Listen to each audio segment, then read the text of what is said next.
స్వరము. పితా పుత్ర పవిత్రాత్మ నామ్మున ఆమేన్. క్రీస్తునాథునిచే అంతిముగా ప్రేమించబడుతున్నటువంటి ప్రియ క్రైస్తవ సహోదరి సహోదరులారా, మిమ్మల్ని అందరినీ సామాన్య కాలపు 13వ ఆదివార వాక్య పరిచర్యకై ప్రేమతో ఆహ్వానిస్తూ ఉన్నాను. ఈనాటి గ్రంథ పఠనాలు క్రీస్తును అనుసరించట అనేది ఒక భాగ్యం అని మనం భావించాలి అనే అంశంపై కేంద్రీకృతమై ఉన్నాయి. దైవ ప్రజలారా, నాగట మీద చేయి పెట్టి వెనుకకు చూచువాడు ఎవడను దేవుని రాజ్యమునకు యోగ్యుడి కాడు అని లూకా శుభవార్త 9వ అధ్యాయము 62వ వచనంలో వింటున్నా.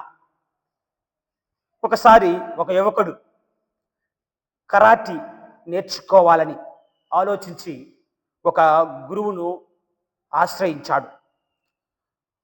అతనితో ఆ గురువు యువకునితో మాట్లాడిన తర్వాత ఆ యువకుడు గురువుతో ఈ విధంగా అంటున్నాడు: నేను కరాటీ నేర్చుకోవడం చాలా ఇష్టం, అందువలన ఆ కరాటీ నేర్చుకొని అందులో నేను నైపుణ్యం పూర్తిగా పొందటానికి ఎంత సమయం పడుతుంది, ఎంతకాలం పడుతుంది అని అడిగినప్పుడు ఆ గురువు అన్నారంట, నెమ్మదిగా 10 సంవత్సరాలు నీకు పట్టవచ్చు అని చెప్పినప్పుడు ఈ యువకుడు కొద్దిగా అసహనంతో ఆలోచిస్తూ ఈ విధంగా గురువుతో అంటున్నాడు: ఆ కరాటీలో నేను నైపుణ్యం పొందడానికి రాత్రి పగలు అనకుండా నేను కష్టపడడానికి సిద్ధంగా ఉన్నాను. ఎంత కష్టమైనా నేను భరించి నేను త్వరగా నేర్చుకోవాలి, నేను సిద్ధంగా ఉన్నాను. కాబట్టి ఇప్పుడు ఎంత సమయం పడుతుంది అని ఆ గురువు గారిని అడిగినప్పుడు ఆ గురువు గారు కొద్దిపాటి నిమిషాలు అతని వైపు చూస్తూ ఆలోచించి అన్నాడంట, నీకు 20 సంవత్సరాలు పడుతుంది నాయనా అని చెప్పినప్పుడు ప్రీతమ క్రైస్తవ సహోదరి సహోదరులారా, ఆ సమాధానాన్ని విన్న తర్వాత ఆ యువకుడు ఆశ్చర్యపోయి నిరుత్సాహముతో వెనుకకు వెళ్ళాడంట. ప్రీతమ క్రైస్తవ సహోదరి సహోదరులారా, ఈనాటి సువిశేషంలో క్రీస్తు ప్రభు గలీలియా నుండి యెరూషలేమునకు వెళ్తూ మార్గ మధ్యంలో 3 యువకులకు ఆహ్వానాన్ని ఇస్తున్నాడు. నన్ను అనుసరించమని చెప్పాడు. అయితే దైవ ప్రజలారా, ఇక్కడ గలీలియా నుండి యెరూషలేమునకు వెళ్ళుటకు క్రీస్తు ప్రభు సమారియా పట్టణం లేదా జెరికో పట్టణం మీదుగా వెళ్ళవచ్చు. అయితే ఇక్కడ జెరికో పట్టణం మీదుగా బెథానియా ద్వారా యెరూషలేముకు వెళ్ళాలంటే కొద్ది సమయం ఎక్కువ పడుతుంది. కాబట్టి క్రీస్తు ప్రభు ఈసారి సమారియా పట్టణం మీదుగా యెరూషలేమునకు వెళ్ళాలనుకున్నాడు, ఎందుకంటే అది చాలా తక్కువ సమయం పడుతుంది. అయితే ఇక్కడ మనము ఇంకొక అంశం ఏంటంటే, క్రీస్తు ప్రభు యెరూషలేమునకు సమారియా పట్టణం మీదుగా వెళ్తూ ఉండగా అక్కడ సమరీయులు క్రీస్తును అంగీకరించలేదు. ఆ రాత్ర నివాసం ఉండడానికి వారు ఒప్పుకోలేదు. అయితే దీనికి కొద్దిగా ఎందుకు వీరు క్రీస్తును ఒప్పుకోలేదు, అంగీకరించలేదు, ఎందుకు ఆయనకు ఆశ్రయం ఇవ్వలేదు అనే అంశానికి మనం వచ్చినట్లయితే, ఎందుకంటే క్రీస్తు ప్రభు ఏనాడు కూడా వారికి అన్యాయం చేయలేదు. దీనికి కారణం ఏంటి అని ఆలోచించినప్పుడు క్రీస్తు పూర్వం సుమారు 500 సంవత్సరాల క్రితం ఇజ్రాయేలీయులు బాబిలోనియా బానిసత్వం నుండి విడుదల పొందిన తర్వాత 537వ సంవత్సరంలో సమరీయులు యూదులు కలిసి ఒక దేవాలయాన్ని నిర్మించాలనుకున్నారు. అయితే ప్రీతమ క్రైస్తవ సహోదరి సహోదరులారా, యూదులు సమరీయులతో కలిసి దేవాలయాన్ని నిర్మించడానికైనా ఆ దేవాలయంలో కలిసి దేవుని ఆరాధించడానికి వారికి ఇష్టం లేదు. అందువలననే యూదులు యెరూషలేములో దేవాలయాలు నిర్మించుకున్నారు, ఈ సమరీయులను విడిచిపెట్టారు, రానివ్వలేదు. చివరికి సమరీయులు ఏం చేశారంటే, సమారియాకు దగ్గరలో ఉన్నటువంటి గెరాసీం, తెలుగులో జెరిసం అనే పర్వతం పైన దేవాలయాన్ని నిర్మించుకున్నారు. ఈ కారణం చేతనే సమరీయులకు యూదులంటే కొద్దిగా గిట్టదు, వారి మధ్య సరైనటువంటి సఖ్యతా సంబంధాలు లేవు. అందువలనే క్రీస్తు ప్రభు యోధా జాతికి చెందినవాడు కాబట్టి ఆ పట్టణం మీదుగా యెరూషలేముకు వెళ్ళినప్పుడు వారు అంగీకరించలేదు, నిరాకరించారు. అయితే ఇది ఒక పక్కన పెడితే, ప్రీతమ క్రైస్తవ సహోదరి సహోదరులారా, యెరూషలేమునకు పోవచ్చు క్రీస్తు ప్రభు మార్గ మధ్యమున తనను అనుసరించమని, తనను వెంబడించమని 3 యువకులకు తన ఆహ్వానాన్ని ఇచ్చాడు. అయితే ఆ యువకులు ప్రభు యొక్క ఆహ్వానాన్ని అంగీకరించలేకపోయారు. క్రీస్తు ప్రభు మనకు సాధించినటువంటి రక్షణ భాగ్యం పొందాలంటే ఆయన సందేశాలను మనము జీవించవలసి ఉన్నది. ఆయన మనస్ఫూర్తిగా వెంబడించాలంటే ఆయన అడుగు జాడలలో నడవాలి. అనగా తండ్రి దేవుని యొక్క చిత్తానుసారం జీవించాలి. ఎందుకంటే నన్ను వెంబడించగోరువాడు క్రీస్తు ప్రభు కొన్ని లక్షణాలు ఉండాలి అని తెలియజేస్తున్నాడు. క్రీస్తు ప్రభును అనుసరించాలనుకున్న వారికి కొన్ని లక్షణాలు ఉండాలని తెలియజేస్తూ, మొట్టమొదటి లక్షణం ఏంటంటే క్రీస్తును వెంబడించాలి, అనుసరించాలంటే సర్వస్వాన్ని విడిచిపెట్టడానికి సిద్ధంగా ఉండాలి. అవసరమైనట్లయితే ఇల్లును కానీ, భార్యని కానీ, బిడ్డలను కానీ, తల్లిదండ్రులను కానీ, ఆస్తులను కానీ, పుట్టినింటిని దేనినైనా విడిచిపెట్టడానికి సిద్ధంగా ఉండాలి. అదే అంశాన్ని మనం చూస్తున్నాం. నన్ను అనుసరింపు కోరువాడు తనను తాను పరిత్యజించుకొని అనుదినము తన సిలువను ఎత్తుకొని నన్ను అనుసరించాలని లోకా సువార్త 9వ అధ్యాయం 23వ వచనంలో ప్రభు తెలియజేస్తున్నారు. ఎందుకనగా పరలోకమందలి మీ తండ్రి మీ అవసరములెల్లా గుర్తించును. మొదట ఆయన రాజ్యమును నీతిని వెతకండి, అప్పుడు మీకు సర్వస్వమును అన్నియు మీకు అనుగ్రహించబడునని మత్తయి సువార్త 6వ అధ్యాయం పవిత్ర వచనం 32 నుంచి 33 వరకు మనం వింటున్నాం. కావున దైవ ప్రజలారా, క్రీస్తు ప్రభును అనుసరించాలంటే మనకొస్తున్న కష్టాలను భరించాలి. చివరికి తన ప్రాణమైన దారపోయడానికి సిద్ధంగా ఉండాలి. ప్రభువునందు అమితమైన ప్రేమ ఉండాలి. అపారమైన నమ్మకం ఉన్నవారికి సాధ్యం అవుతుంది. ఏదో కాలక్షేపం కోసం దేవుని అనుసరించాలంటే లాభం దొరకదు. ఎందుకంటే ప్రీతమ క్రైస్తవ సహోదరి సహోదరుల, నా నిమిత్తం ప్రజలు మిమ్మల్ని హింసించినప్పుడు, నిందారోపణ గావించినప్పుడు మీరు ధన్యులు. క్రీస్తును అనుసరించాలంటే నిందలు, అపనిందలు, బాధలు, కష్టాలు వస్తాయి. వీటన్నిటిని కూడా భరిస్తూ ప్రభువును అనుసరించడానికి సిద్ధంగా ఉండాలని ప్రభు మాటలో మనం అర్థం చేసుకోవాలి. ఇక రెండోది ఏంటంటే దేవుని యొక్క పిలుపు కొరకు మనము నిరీక్షిస్తూ ఉండాలి.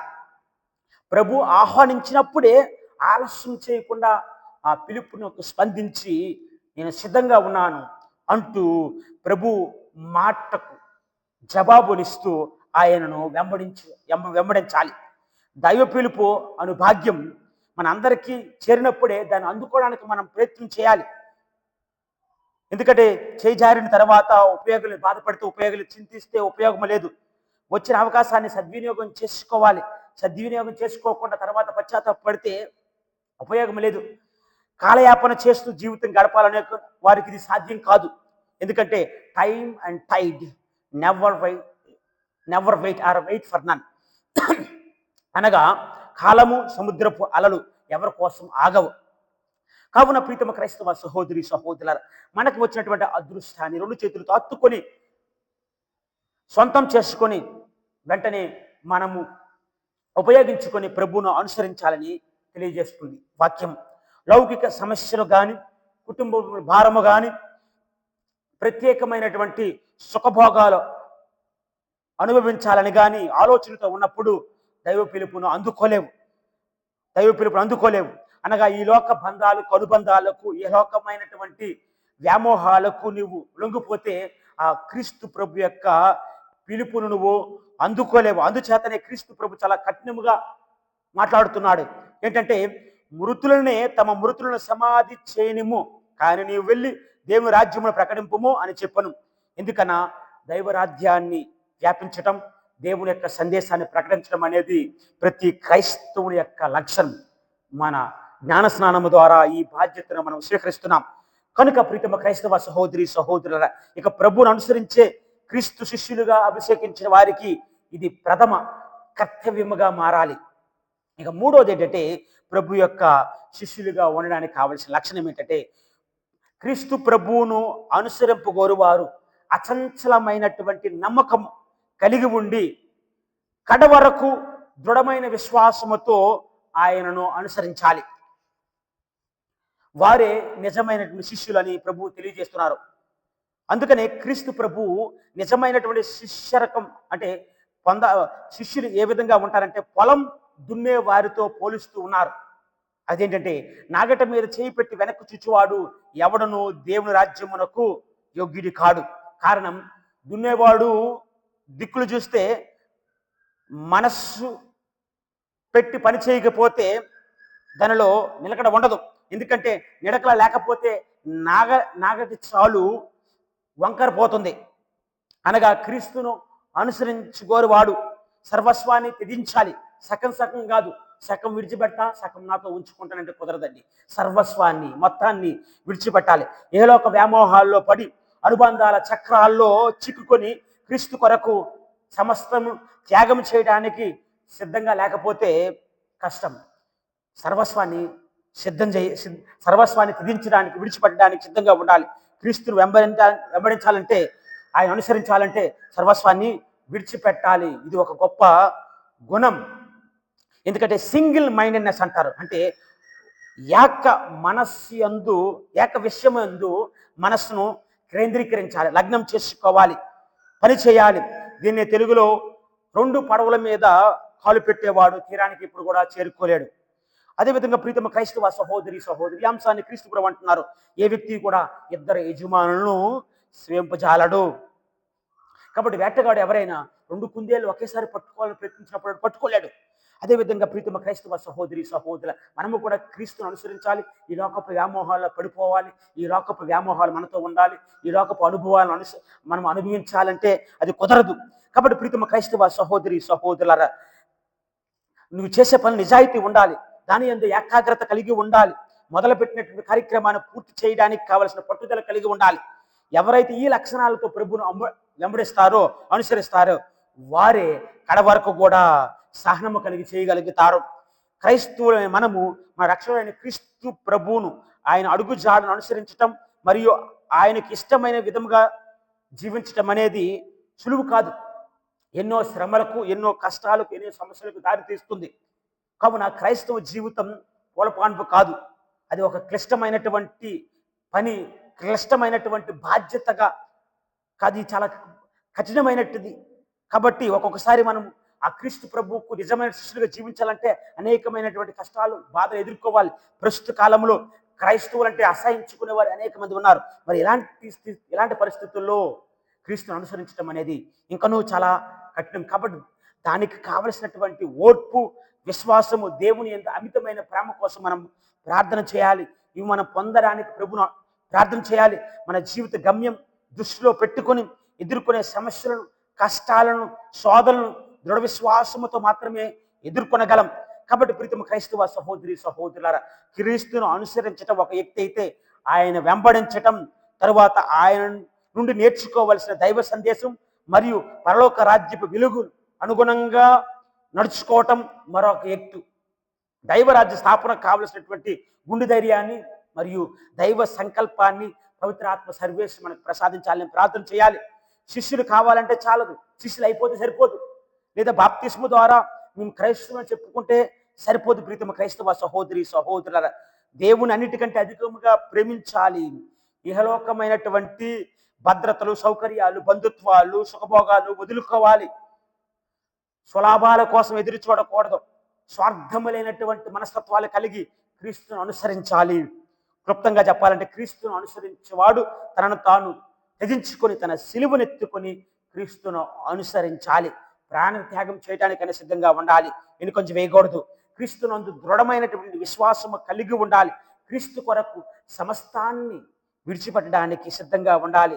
ఎవరైతే చిత్తశుద్ధితో ప్రభు యొక్క ఆహ్వానాన్ని అందుకొని ఆయనను ప్రేమతో అనుసరిస్తారో అలాంటి వారికే ఇది సాధ్యమవుతుంది. దేవుని యొక్క ఆశీర్వాదాలు వారు పొందగలుగుతారు. అవి ఏమనగా ఆత్మీయ జ్ఞానం, ఆత్మీయ వెలుగు, నిత్య జీవిత భాగ్యాన్ని వారు పొందగలుగుతారు. కాబట్టి ప్రీతమ క్రైస్తవ సహోదరి సహోదరులారా, మరి క్రీస్తు ప్రభువును అనుసరించడానికి కావలసిన శక్తిని, యుక్తిని ఆ దేవత దేవుడు ప్రసాదించాలని ఈ దివ్య పూజా బలిలో ప్రార్థించుదాం.